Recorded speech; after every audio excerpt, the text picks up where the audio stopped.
Hello friends, உங்களுக்காக இன்னைக்கு நான் என்ன திரைப்படத்தை கொண்டு வந்திருக்கேன்னா, உங்க மனசு உங்க வயிறு நிறையிற மாதிரி ஒரு தாறுமாறான சமையல் திரைப்படத்தை பத்தி தான் இன்னைக்கு நம்ம சேனல்ல பார்க்க போறோம். நம்ம ஹீரோவான கேஸ்பர் ஒரு ஃபேமஸான ஹோட்டல்ல 10 வருஷத்துக்கு மேல மெயின் ஷெஃபா வேலை பார்த்துட்டு இருக்காரு. அவரோட வேலை என்னன்னா, அவரோட ஓனர் அன்னைக்கு என்ன மெனுவை ப்ரிப்பேர் பண்ண சொல்றாரோ அதை சமைச்சு கொடுக்கறது தான் நம்ம கேஸ்பரோட வேலை. ஆனா நம்ம கேஸ்பருக்கு அவங்க ஓனர் சொல்றது சமைக்க சுத்தமா விருப்பமே இல்ல. தனக்கு பிடிச்சது சமைச்சு மக்களுக்கு கொடுக்கணும்னு ஆசைப்படுறாரு. இதனால அவர் என்ன பண்றாருன்னா, அவரோட ஹோட்டல் வேலையை விட்டுட்டு அவர் ஃபேமிலியோட சேர்ந்து ஒரு ஃபுட் ட்ரக் ஒன்று ஸ்டார்ட் பண்றாரு. கடைசியில் அவருக்கு பிடிச்ச மாதிரியான சாப்பாடை மக்களுக்கு கொடுத்தாரா அப்படிங்கிறது தான் இந்த திரைப்படத்தோட மீதி கதை. சாப்பாடை பத்தி மட்டும் இந்த திரைப்படத்துல சொல்லாம ஃபேமிலியோட முக்கியத்துவத்தை பத்தியும் இந்த திரைப்படத்துல அழகா சொல்லியிருப்பாங்க. இந்த திரைப்படத்தோட பேர் ஷெஃப். இப்பதான் நம்ம சேனலுக்கு ஃபர்ஸ்ட் அடி வந்திருக்கீங்கன்னா மறக்காம நம்ம சேனலை லைக் அண்ட் சப்ஸ்கிரைப் பண்ணி வச்சுக்கோங்க. சரி வாங்க இப்ப நம்ம கதைக்குள்ள போலாம். படத்தோட ஸ்டார்டிங்லே நம்ம கேஸ்பரோட ஹோட்டலை காட்டுறாங்க. நம்ம கேஸ்பர் பயங்கரமா சமைச்சிட்டு இருக்கான். ஏன்னா இன்னைக்கு நம்ம கேஸ்பருக்கும் அவங்க ஹோட்டலுக்கு ரொம்ப முக்கியமான நாள். ஒரு ஃபேமஸான ஃபுட் ரிவ்யூவர்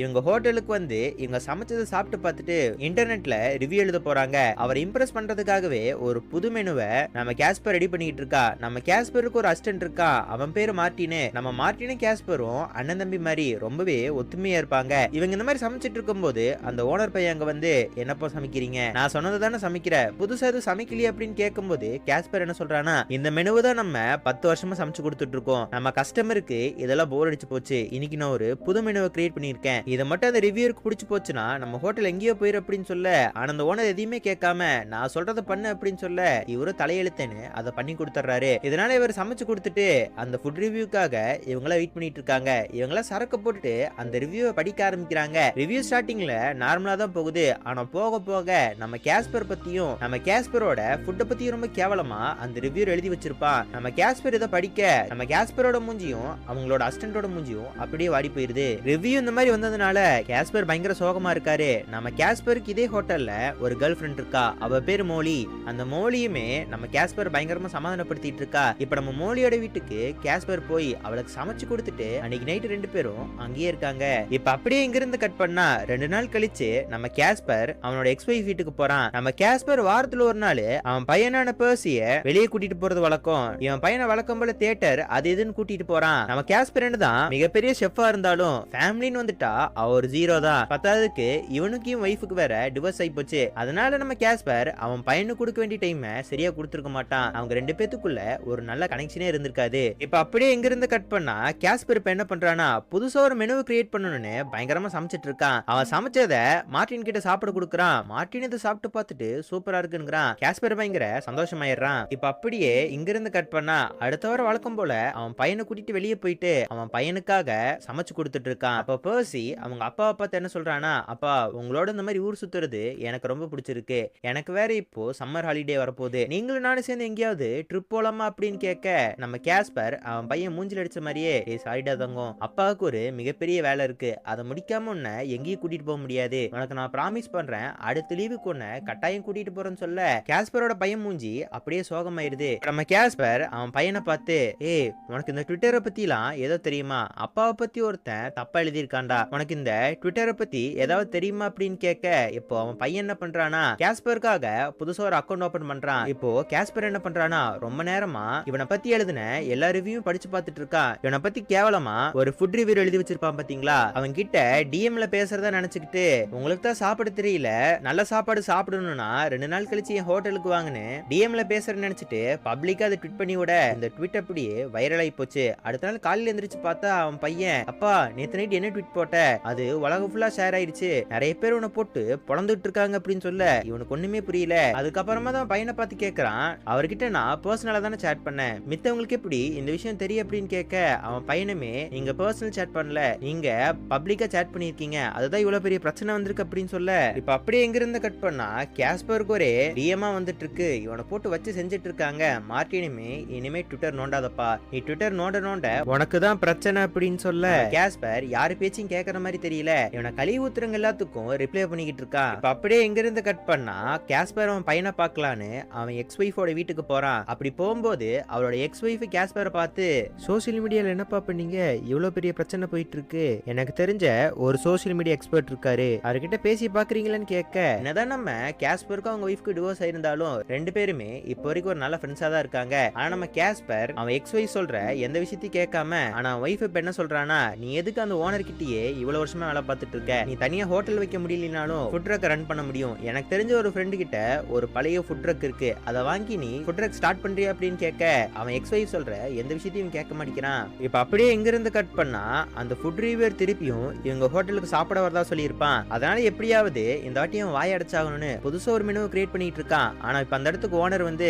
என்னப்பா சமைக்கிற, நான் சொன்னது தானே சமைக்கிற, மாத்திக்கிட்டு எதுவும் சமைச்சிடாத அப்படின்னு சொல்ல நம்ம கேஸ்பருக்கு ஓனருக்கும் பயங்கரமா சண்டை வர ஆரம்பிக்குது. கேஸ்பருமே போன வாட்டி நீங்க சொன்னதான் சமைச்சேன், அவன் எப்படி எழுதியிருந்தான் பாத்தீங்களா, இந்த வாட்டி அதை நான் பண்ண வரும்ல, நான் புதுசா தான் சமைப்பேன் அப்படின்னு சொல்ல ரெண்டு பேத்துக்கு பிரச்சனை முத்தி அந்த ஓனருமே இங்க நான் தான் காசு போடுறேன், இங்க இருக்கிற வெங்காயம் தக்காளி எல்லாமே எனக்கு தான் சொந்தம், நான் சொல்றதை மட்டும் வாயை மூடிட்டு சமைக்கிறேன்னா சம, இல்லாட்டி வெளியே போ அப்படின்னு சொல்ல கேஸ்பர் இதுல கடுப்பாயி அவன் பாட்டுக்கு அந்த ஹோட்டல் விட்டு வெளியே போறான். அவன் அசிஸ்டன்ட் எல்லாம் கூப்பிடுறான். ஆனா அவனோட அசிஸ்டன்ட் யாரும் இவன் கூட வரல. இவனுமே சரி நல்லா இருங்கடான்னு அவன் பாட்டுக்கு அங்கிருந்து போயிடுறான். இப்ப அந்த இடத்துக்கு அந்த ஃபுட் ரிவ்யூவர் வந்து போன வாட்டி இவனுக்கு என்ன சமைச்சு கொடுத்தாங்களோ அதே விஷயத்த சமைச்சு கொடுக்குறாங்க. இந்த சாப்பாடு இவன் சாப்பிட்டு பார்த்துட்டு இந்த சாப்பாடு இப்போ நல்லா இருக்குன்னு ட்விட்டர் போட இத பார்த்து நம்ம கேஸ்பர் பயங்கர கடுப்பாயிடுறான். திருப்பி அந்த ஹோட்டலுக்கு வந்து இதே சாப்பாடு தானே நான் போன வாட்டி சமைச்சு கொடுத்தேன், இப்போ இந்த சாப்பாடு யார் செஞ்சாங்களோ போன வாரமும் அவங்க தான் சமைச்சு கொடுத்தாங்க, போன வாரம் ஏன்டா என் சாப்பாடை பத்தி அப்படி எழுதுன, இதனால எனக்கு எவ்வளவு மன உளைச்சல் தெரியுமா, என் அசிஸ்டன்ட்ல எவ்வளவு கஷ்டப்பட்டு இருக்காங்க தெரியுமான்னு பயங்கரமா திட்ட ஆரம்பிக்கிறான். இவன் இந்த மாதிரி பேசுறதையே வீடியோ எடுத்து போட மறுபடியும் இவன் சோசியல் மீடியால ட்ரெண்ட் ஆறான். சொல்லப்போனா இவன் இப்போ ஒரு ட்ரோல் மெட்டீரியல் ஆயிட்டான். இவன் இந்த மாதிரி பேசுனதுனாலயே எந்த ஹோட்டலையும் இவனை இப்ப வேலைக்கு சேர்த்துக்க மாட்டேங்கிறாங்க. அதனால இப்ப இவன் ஒரு பெரிய ஜாப் சீக்கரா இருக்கான். காசு இல்லாம பையன் திணறிக்கிட்டு இருக்கான். இவனுக்கு என்னதான் வேலை இல்லாம போனாலும் அவன் வைஃப் சொல்ற ஃபுட் ட்ரக் ஸ்டார்ட் பண்ணலாங்கிற ஐடியா மட்டும் இவன் கேட்கவே மாட்டேங்கிறான். இப்ப அப்படியே கொஞ்ச நாள் போகுது. ரொம்ப நாள் கழிச்சு அவன் அசிஸ்டன்ஸை ஒரு பார்ல மீட் பண்றான். அங்க வந்த எல்லா அசிஸ்டன்ட்டுமே சாரி பாஸ் எங்களை மன்னிச்சிருங்க, எங்க ஃபேமிலி எல்லாமே இந்த வேலையை நம்பிதான் இருக்காங்க அப்படின்னு சொல்ல இவனும் அவனோட எல்லா அசிஸ்டன்ட்டையும் பார்த்து டே நான் யாரும் உங்களை தப்பா நினைக்கல, உங்க குடும்ப சூழ்நிலை வேற என்னோட தன்மானம் வேற, நான் யாரையும் தப்பா நினைக்கல, வாங்க சரக்கு போடலான்னு இவங்க பாட்டு சரக்கு போட்டுட்டு இருக்காங்க. இவங்க இந்த மாதிரி சரக்கு போட்டுட்டு அப்படியே பேசிட்டு இருக்கும்போது அந்த இடத்துக்கு மோலி வரா. மோலியை பார்த்தோன்னு இவன் பயங்கரமா கதற ஆரம்பிக்கிறான். இவன் பாட்டுக்கு மோலி கிட்ட புலம்ப மோலி இப்ப என்ன சொல்றானா, எனக்கு தெரிஞ்சு கொஞ்ச நாள் நீங்க ரெஸ்ட் எடுத்துக்கிட்டா நல்லா இருக்கும், உங்களுக்கு ஒரு சின்ன பிரேக் தேவை அப்படின்னு சொன்னதுக்கு கேஸ்பர் என்ன சொல்றானா, நான் எந்த விஷயத்திலயுமே குக்கிங்கை விட பெட்டரா இருந்தது இல்ல, இது நாள் வரைக்கும் நான் என் பையனை கூட சரியா புரிஞ்சுக்கிட்டது இல்ல அப்படின்னு சொல்ல மோலி என்ன சொல்றானா, இந்த பிரேக்க உங்க பையன் கூட செலவு பண்றதுக்கு ஒரு நல்ல வாய்ப்பு எடுத்துக்கோங்க, நீங்க ஒரு நல்ல அப்பான்னு ப்ரூவ் பண்ணுங்க, உங்க பையனோட நல்ல டைம் ஸ்பெண்ட் பண்ணுங்க அப்படின்னு சொல்லிட்டு நம்ம மோலி சொன்ன ஐடியா இவனுக்கு ரொம்பவே பிடிச்சு போச்சு. மோலிக்கு இவன் தேங்க்ஸ் சொல்லிட்டு அடுத்த நாள் காலையில அவன் பையனை பார்க்கலான்னு போறான். ஆனா அவன் பையன் கேஸ்பர் ட்ரிப்பு கூட்டிட்டு போக மாட்டேன்னு சொன்னதுனால அவங்க அப்பா மேல பயங்கர கடுப்பா இருப்பான். பையனை எப்படியாவது கன்வின்ஸ் பண்ணி ஆகணும்னு இவன் ட்ரை பண்ணிட்டு இருப்பான். அப்பதான் அவனோட எக்ஸ் வைஃப் என்ன சொல்றானா, நான் எங்க அப்பாவை பாக்குறதுக்காக மியாமியா போறேன், நம்ம பையனை பாத்துக்கிற லேடி லீவ்ல போயிருக்காங்க, நான் இப்போ ஒரு கேர் டேக்கரை தேடிக்கிட்டு இருக்கேன், நீ பேசாம நம்ம பையனை பாத்துக்கிறதுக்காக என் கூட மியாமியா வரியா, நீயும் நம்ம பையனோட டைம் ஸ்பெண்ட் பண்ண மாதிரி ஆச்சு, நம்ம பையனும் நீயும் சேர்ந்து ஒரு ட்ரிப் போன மாதிரி ஆச்சு அப்படின்னு சொல்ல இந்த ஐடியா நம்ம கேஸ்பருக்கு ரொம்பவே பிடிச்சு போச்சு. அதனால இப்ப இவங்க எல்லாரும் சேர்ந்து மியாமியா பறக்குறாங்க.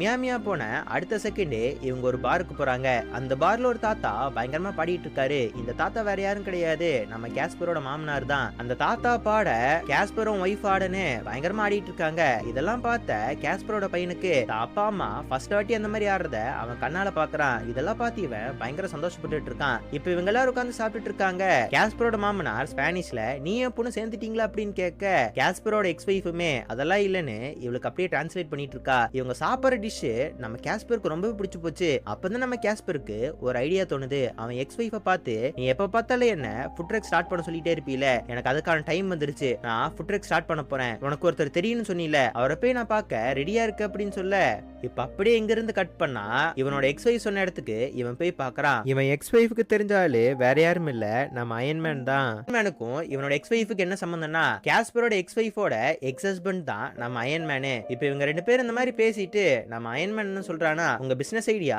எனக்கு ரொம்பவே பிடிச்சது, அது மட்டும் இல்லாம என் முன்னாள் காதலிக்காக இது கூட பண்ண மாட்டேனானு நம்ம கேஸ்பர் கையில அந்த ஃபுட் ட்ரக்க கொடுத்து விட்டுறான். இப்ப அப்படியே அந்த பழைய ஃபுட் ட்ரக்க நம்ம கேஸ்பர் ஓட்டிட்டு வரான். அந்த ஃபுட் ட்ரக்க ரொம்ப கஷ்டப்பட்டு கேஸ்பரும் அவன் பையனை கிளீன் பண்ணிட்டு இருக்காங்க. கேஸ்பர் அவன் பையனை பார்த்து எல்லா பொருளையும் நீட்டா கிளீன் பண்ணு, ஆனா ஒரு விஷயம் எந்த இரும்பு பொருளையும் தூக்கி போடாத அப்படின்னு சொல்ல கேஸ்பர் வேலை செய்யறதுக்கு பதிலா அவன் பையனை வேலை வாங்கிட்டு இருக்கான். இந்த மாதிரி அவன் பையன் வேலை பார்த்துட்டு இருக்கும் போது ஒரு இரும்பு டிஷ்ல அழுகி போன ஒரு சிக்கனை அப்படியே வச்சிருப்பாங்க. நாத்த குடல புரட்டதுன்னு கேஸ்பரோட பையன் அதை தூக்கி குப்பை தொட்டியில போட இதை பார்த்து நம்ம கேஸ்பர் பயங்கர கடுப்பாயிடுறான். அவன் பையனை பிடிச்சு கண்ணா பின்னான்னு திட்ட பையனை பார்த்துமே இது எவ்வளவு ஸ்மெல் அடிச்சாலும் சரி நீதான் அதை கிளீன் பண்ணணும் அப்படின்னு சொல்ல இதெல்லாம் கேட்டு கடுப்பானவன் பையன் தனியா போய் ஒரு இடத்துல உட்காந்துக்கிறான். நம்ம கேஸ்பர் இப்ப அப்படியே அந்த வண்டியை கொஞ்சம் கொஞ்சமா கிளீன் பண்ணிட்டு அவன் பையனை போய் சமாதானப்படுத்துறான். டேய், நான் சொல்றதை கேளுடா, எந்த பொருளையும் நம்ம வேஸ்ட் பண்ணக்கூடாது. எனக்கு தெரியும் நான் உனக்கு ஒரு நல்ல அப்பாவா இருந்ததுல உங்க அம்மாக்கு நான் நல்ல ஹஸ்பண்டாவும் இருந்தது கிடையாது. ஆனா என்ன பொறுத்த வரைக்கும் நான் தான் பெஸ்ட் ஷெஃப். என்னால பொருளை வேஸ்ட் பண்றதோ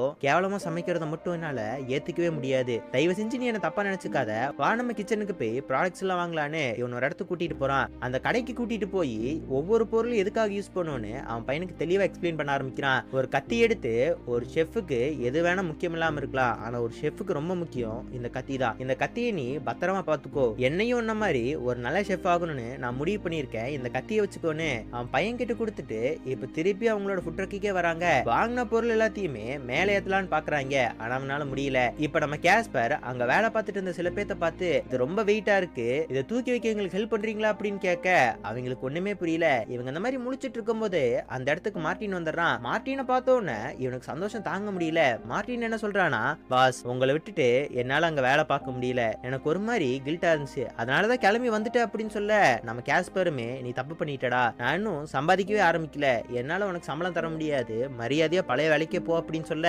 மார்ட்டினுமே இப்ப நான் உங்ககிட்ட சம்பளமே கேட்கலையே, வாங்க நம்ம 2 பேர் சேர்ந்து இந்த ஃபுட் ட்ரக்கை நல்லா நடத்துவோம் அப்படின்னு சொல்ல முதல்ல தூக்குவோம் அப்படின்னு சொல்ல இவங்க 3 பேர்த்தாலையும் முடியல. ஆனா மார்ட்டின் வந்து அங்க இருந்தவங்க கிட்ட ஸ்பானிஷ்ல பேசி அப்படியே அந்த எல்லா ப்ராடக்ட்டையும் வண்டியில ஏத்திடுறாங்க. கேஸ்பரும் மார்ட்டினும் என்ன சமைக்கிறதுங்கிறத பத்தி யோசிச்சுட்டு இருக்காங்க. நம்ம கேஸ்பர் அந்த ஹோட்டல்ல சாப்பிட்ட அந்த ப்ராடக்டே பண்ணல அப்படின்னு சொல்ல இப்ப நம்ம கேஸ்பரும் பையனும் சேர்ந்து மார்க்கெட்டுக்கு போய் எல்லா பொருட்களையும் வாங்கிட்டு வராங்க. எல்லா பொருட்களையும் வாங்கிட்டு வந்த உடனே மார்ட்டின் பயங்கரமா சமைக்க ஆரம்பிக்கிறான். மார்ட்டின் சமைச்ச அந்த கறியை டேஸ்ட் பண்ணி பார்த்த நம்ம கேஸ்பரும் பையனும் பயங்கரமா இருக்கு, சூப்பரா இருக்குன்னு பயங்கரமா பேசிட்டு இருக்காங்க. இவங்க அப்படியே சாண்ட்விச் பண்ணலாம்னு ஸ்டார்ட் பண்றாங்க.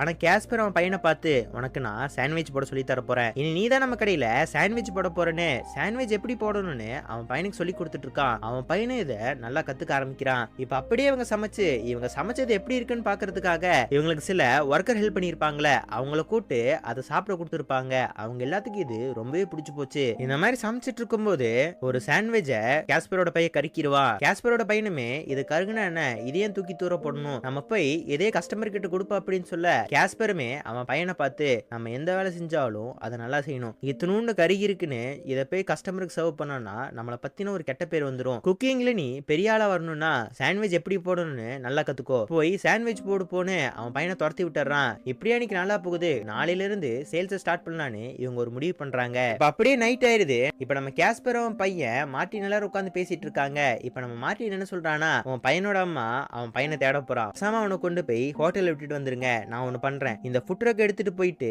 என் ஃப்ரெண்ட் ஒருத்தர் இருக்கான், இது எப்படி நான் டெக்கரேஷன் மட்டும் பண்ணி கொண்டு வரான்னு பாருங்க அப்படின்னு சொல்ல இப்ப அப்படியே எங்க இருந்து கட் பண்ணா அடுத்த நாள் காலையில காட்டுறாங்க. இவங்க ஓட்ட ஃபுட் ட்ரக்க மார்ட்டின் பயங்கரமா மாத்திடுறான். இப்ப இவங்க சேல்ஸுக்காக ஒரு பீச் கிட்ட போறாங்க. அந்த பீச்சுக்கு போய் நம்ம மார்ட்டின் ஸ்பானிஷ்ல எல்லாத்தையும் கூப்பிட்டு சாப்பிடுவாங்கன்னு கூப்பிட அந்த இடத்துக்குமே கிரௌட் வராங்க. இவங்க சமைக்கிற எல்லா டிஷ்ஷுமே மக்களுக்கு பிடிச்சு போக அங்க கூட்டம் குவிய ஆரம்பிக்குது. இந்த மாதிரி கூட்டம் கூடதுனால அந்த இடத்துக்கு போலீஸ் வந்து நம்ம கேஸ்பரை பார்த்து உங்க வண்டிக்கு லைசன்ஸ் வச்சிருக்கீங்களா, பர்மிட் வச்சிருக்கீங்களான்னு இவனை செக் பண்ணிட்டு இருக்காரு. ஆனா இவர் இந்த மாதிரி செக் பண்ணிட்டு இருக்கும்போது அந்த போலீஸ் ஆபீசர் இங்கதான் இந்த வீடியோல வைரலா போனீங்க, உங்க காமெடினா என் பையனுக்கு ரொம்ப பிடிக்கும், நீங்களும் நானும் சேர்ந்து போட்டோ எடுத்துக்கலாமான்னு அரை மணி நேரத்துக்கு போட்டோ எடுத்துட்டு கடைசியில நம்ம கேஸ்பரை பார்த்துட்டு கடை இங்க போடாதீங்க, கொஞ்சம் தள்ளி அந்த சைடு போட்டுக்கோங்கன்னு சொல்ல கடை இன்னொரு இடத்துல போட்டாலும் சேல்ஸ் பிச்சுக்குது. இவன் கூட நிறைய பேர் போட்டோ எடுத்து போட்டு இவனை மறுபடியும் ஃபேமஸ் ஆக ஆரம்பிக்கிறாங்க.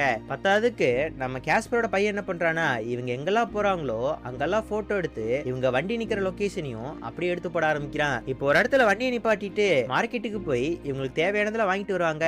பார்த்தா பயங்கர கூட்டமா இருக்கும். இவங்களுக்கு நடந்ததுமே புரியல.